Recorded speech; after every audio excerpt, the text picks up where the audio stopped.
from the News Channel 5 network. This is the Takacs McGinnis Elder Care Law Hour. Welcome, everybody, to the Takacs McGinnis Elder Care Law News Hour, where we explore the many issues that arise due to aging, chronic conditions, disability, and unexpected illness. I'm your co-host, Tim Takacs. And I'm Barbara McGinnis. Welcome. Today's episode, we're going to talk about scams and financial abuse and financial exploitation. How do you prevent it for yourself? How do you protect those that you love? We're going to have area experts from the field of banking, law enforcement, the judicial system, and area expert advocates.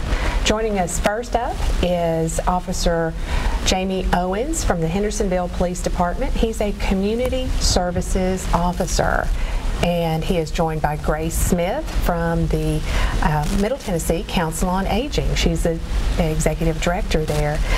Jamie, what kind of scams do you see? Two of the most common we're seeing lately are the it's commonly referred to as the IRS scam and the Microsoft scam. We're seeing quite a bit of that lately.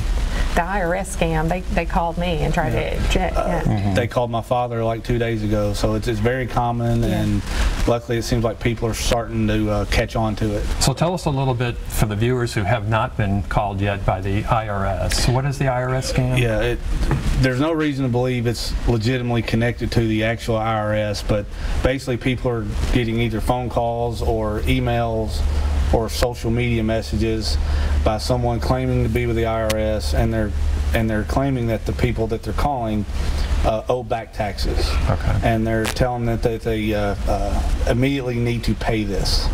So. Or they're going to have harsh consequences, including jail time, right? Right, exactly. Yeah. And they tell them it has to be paid immediately, and it can only be paid via credit card number or debit card number. Yeah. Right, so that's a scam. Yeah, and once they get those numbers, obviously, then from there they can take as much money as their bank or credit card company will allow to be withdrawn. So. What was the other one, the Microsoft scam? The Microsoft scam is basically, again, doesn't appear to have any connection to the actual Microsoft company, and people are being contacted and they're being told that there's a virus on the computer. They'll be contacted either via phone or via social media messages or emails, and they're told there's a virus on their computer, and if you can pay us immediately, we can have the virus removed. And again, the common theme is this has to be done now, and we have to go ahead and take care of this now. Grace, who's at risk for these scams?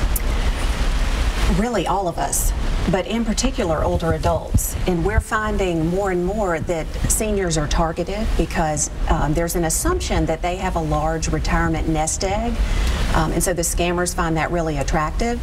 They also tend to be home more during the day, so it's easier for scammers to reach them by phone, or if someone is going around the neighborhood, which is frequent with contractor scams, they tend to be home more. So we find that they really are targeted. One of the things we know is that 28% of seniors in Tennessee live alone, and 17% of them are considered isolated. And isolation is one of the biggest risk factors for someone becoming the victim of a scam. So Jamie, you're officer in Hendersonville. How long have you been in Hendersonville? I've worked for the police department about 5 years, but I've lived there almost 40. Long time. So, yes, sir. So have you seen any increase in crimes, scams, especially out in the Hendersonville community and the suburbs? Yes, sir. The category that these type of crimes would fall under, we've seen in the past year almost a 30% increase. Wow. That's pretty. Anything particular that you think's driving that? I think just the population. Nashville's seeing a population increase, which in turn causes the surrounding areas to see a population increase. And I think anytime you have that, you're going to have more targets. I think that's probably why we're seeing an increase in things like this. Yeah. What about with seniors becoming more comfortable in using technology like smartphones, social media, and even just the computer? What new scams are you seeing with these mediums in particular? Well, Jamie, you brought up the Microsoft scam. What we have seen, and this has happened to me just looking at different sites on the internet, sometimes you'll have a screen pop up and it says, your computer's been infected with a virus, you need to click here or you need to call here. And typically that is a scam. If you will just close that window or shut down your computer and reboot, then it'll go away. But what it does is it makes you panic.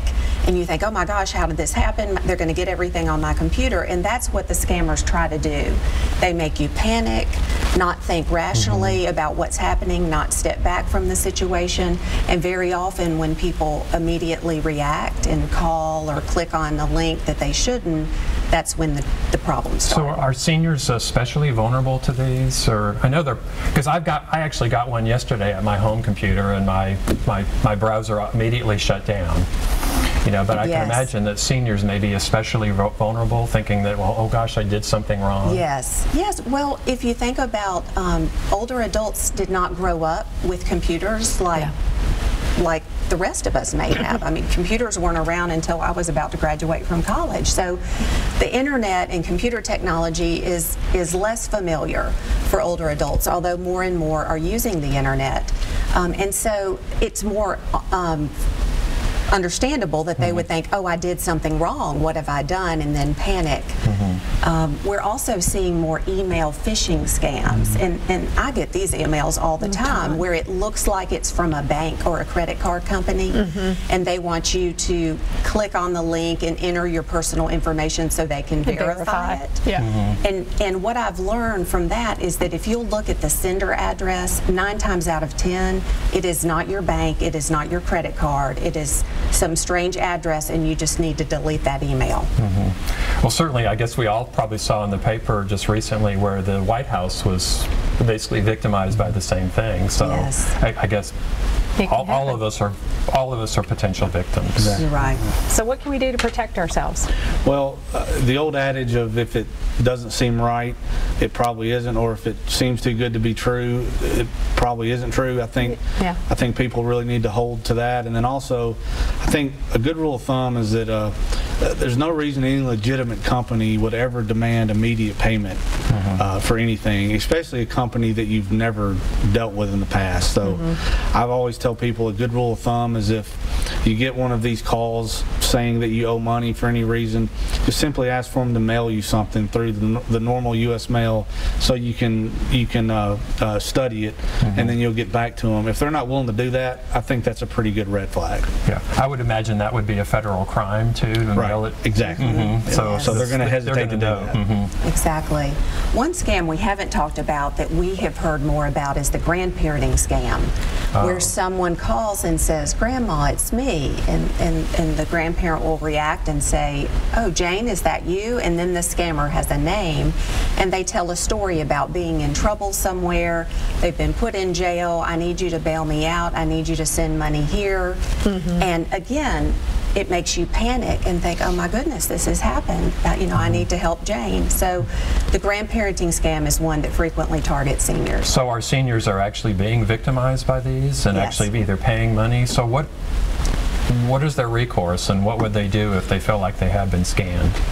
Well, they should definitely always, even though they may be embarrassed that they were taken advantage of, they should always report it to the law enforcement jurisdiction where the scam happened in, and report it. So if they're in Hendersonville, they would contact your office, maybe? And they can contact the local police department, and if they happen to not fall in that police department's jurisdiction, they'll be directed to who they need to talk to. But it depends on where you're at when the scam takes place. They should always, again, report it to law enforcement, and then we'll take the investigation from there. And then just remember, especially if they contact someone in person, they should try to remember everything they can about the scammer. Everything the scammer said to them, those are all things that we're going to want to know when we start our investigation. So dates, careful notes, don't delete emails, don't delete any of that. Maybe even everything. If they can get a screenshot or something, if possible. Sure. The other thing is to call your bank right away.